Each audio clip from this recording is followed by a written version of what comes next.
We'll have some questions for you a little later on.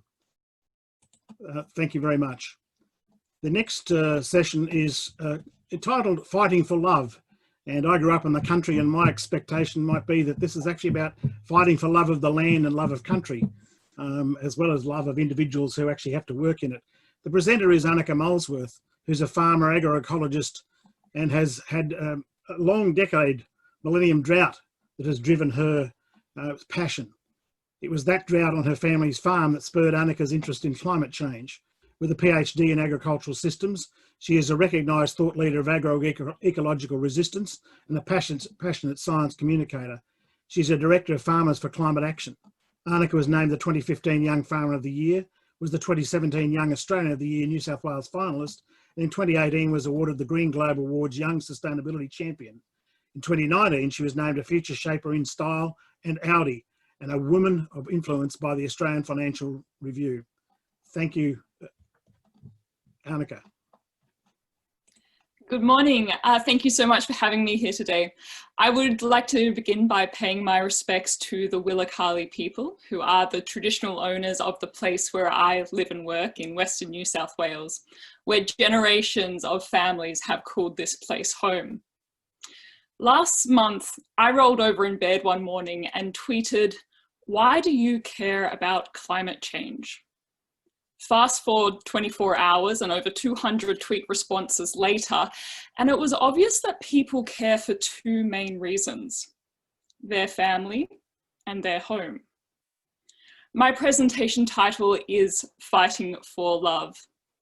Now, love, we all know, is about give and take. So I want to talk about what climate change gives us and what climate change takes from us.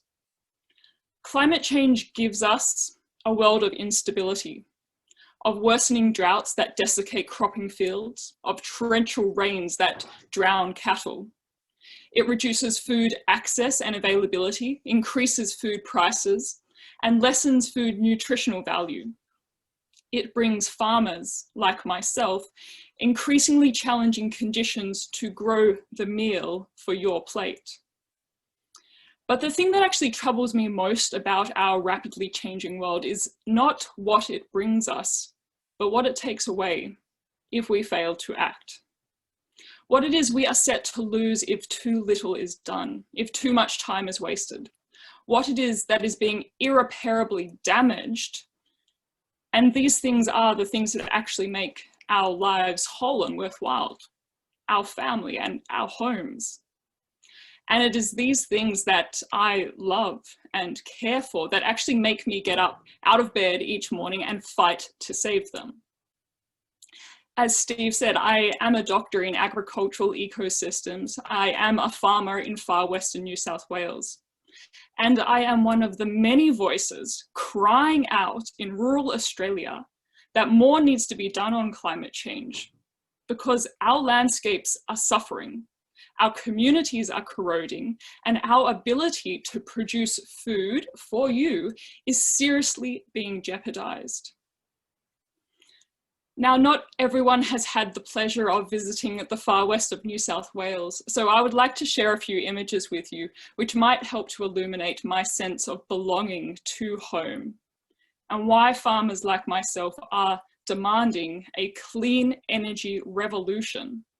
One that is good for people and good for the planet.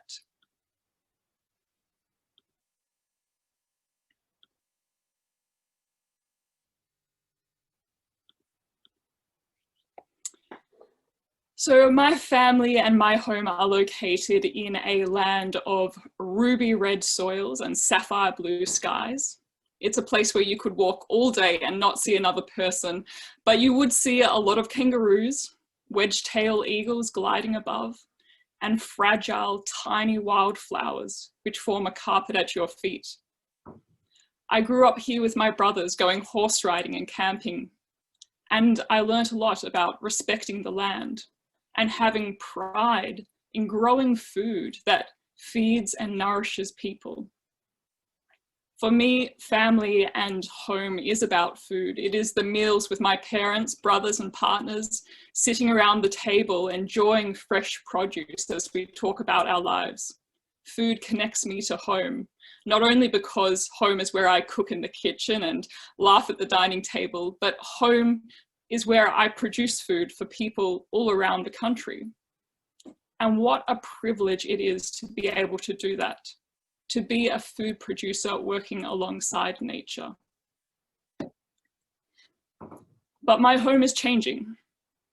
Over the past 20 years, 14 of those years, we have had below average rainfall.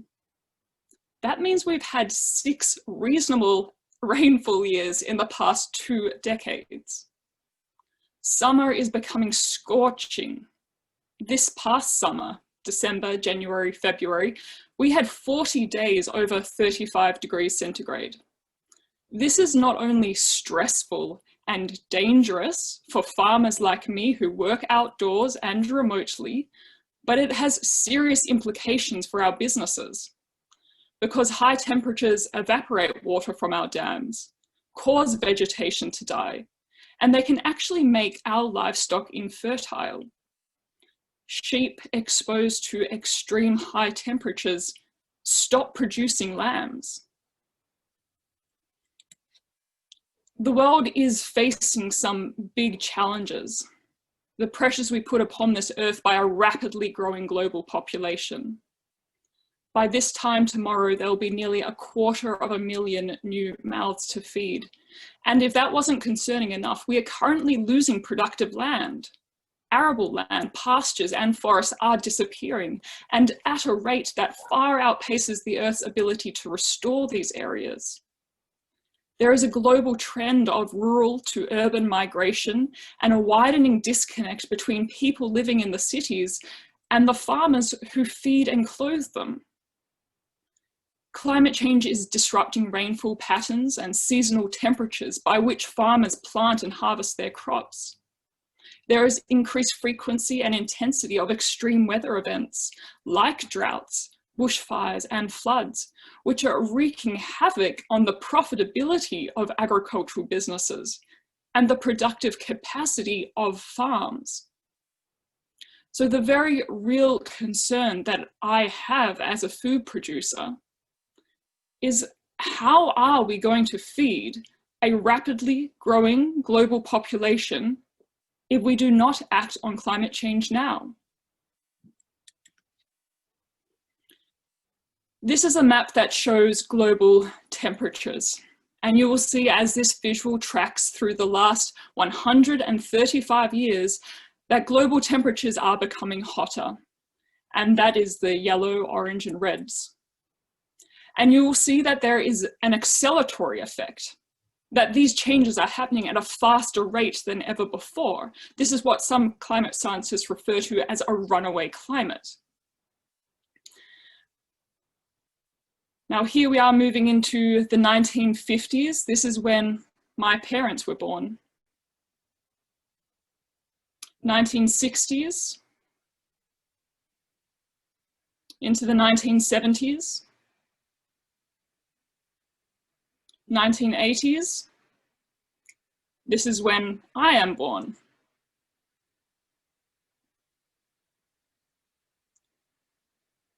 The 2000s, anyone who has teenage children, they're born around here. And for people who have grandkids and toddlers, they're born around now. Year after year, season after season, records are being smashed in high temperatures and low rainfall. And for anyone under the age of 43, we have never known a year of global average temperatures or below. So what does climate change bring us? And what does climate change take away? Climate change brings to me a painful realization that my ability as a food producer to feed you guys is being severely compromised. And the future that I thought that I was going to have on my family's farm is being taken away from me. So the question is now, what do I do about it? What do we do about it? I am one of the founding directors of Farmers for Climate Action, an inclusive movement of farmers and rural Australians leading the way on climate solutions. Our theory of change is that if we can organise farmers to lead climate solutions on their farm and advocate together, we can positively influence our sector and the government to implement climate policies that reduce pollution and benefit our rural communities. I encourage you to head to the Farmers for Climate Action website and read more about their work. Regional Horizons is Farmers for Climate Action's proposed program, which places rural Australia at the forefront of an economic recovery. Rural and regional Australia stand at a crossroads. With our clear natural advantages, a history of world-class research and innovation, and talented people, we have a once-in-a-generation opportunity to build a future of resilience and stability. Regional Australia is responsible for about 40% of the nation's economic output and provides jobs for around 1/3 of Australia's workforce. It is the backbone of Australian agriculture, which seeks to grow its value from around 60 billion to 100 billion in the next decade. Drawing on the power and the experience of farming communities, Australia can emerge as a global leader, becoming a renewable energy superpower, maintaining and improving agricultural productivity, and assuring food security. We can accelerate large-scale investment in landscape repair, build adaptable, resilient communities, and cut emissions.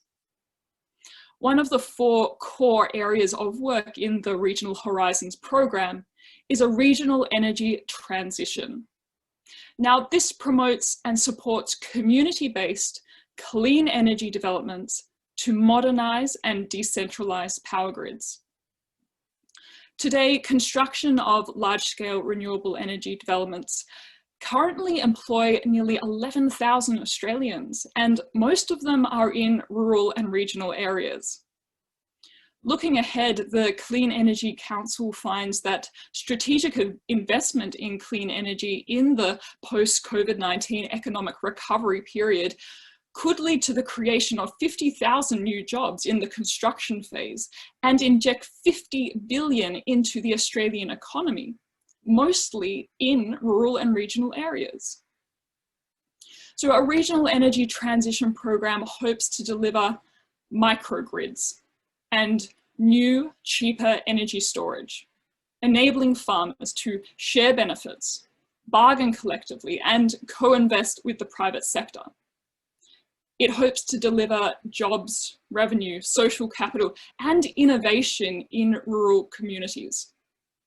But further work is needed to overcome constraints on future growth opportunities, including transmission and connection challenges, policy, regulatory and resource blockages, and financial barriers. The program hopes to deliver a smarter, more diverse, and decentralized energy economy, which will underpin the resilience in our rural regions. So what do farmers have to say about this? Well, Peter Mailer, a grain and cattle farmer, says there is no one-size-fits-all approach for regional Australia, be it microgrids, embedded local networks, grid-connected renewable energy resources, or off-grid projects.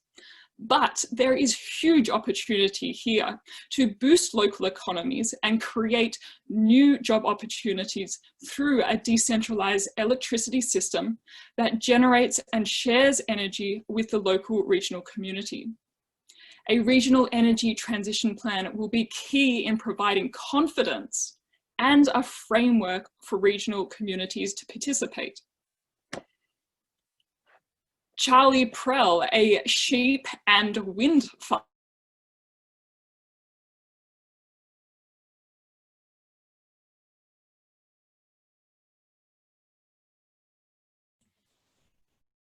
Looks like Annika's frozen for some reason. Or solar panels, has been tipped on their head. I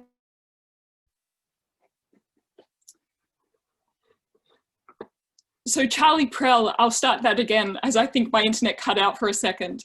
Charlie Prell, a sheep and wind farmer, says that if the whole community feels that they are part owners in any new renewables project and are financially involved, then the whole argument of how many turbines and solar panels is tipped on its head. And ideally, this should be an equity sharing arrangement, not just a royalty payment. It should be spread as widely in the community as possible without compromising financial stability of any particular project. This is called benefit sharing, and the model will be different in different communities. A regional energy transition program that does this is a no-brainer. And we have Corinne Stark, a cotton and grain farmer, who says for sunny, land-rich regions like ours, which have been hit by years of drought, the development of large-scale wind and solar projects can breathe new life and economic activity into our local towns. They provide an important secondary income for farmers, give people control over their own power generation, and reduce emissions which worsen climate change. So what does climate change bring us, and what does climate change take away from us? By acting now, on climate change, by using the best available science and having informed strategies, we take away the stress and anxiety of worsening droughts, of raging floodwaters. By setting targets and detailing pathways, we take away the fear of transition. We take away the threat of what we love is going to be lost. Climate change brings us the opportunity to reimagine our interaction with the world and to step up and to do things differently, to do things better. Clean energy projects in rural and regional Australia bring us innovation, new jobs, and inject wealth into our food producing regions. We have the opportunity now to ensure the best possible future for the things that we love, that matter most to us, our families and our homes. Thank you. Thank you very much, Annika. Your passion is felt by everybody that's watching today. We now have to move fairly quickly on. Thank you for keeping almost to time, Annika.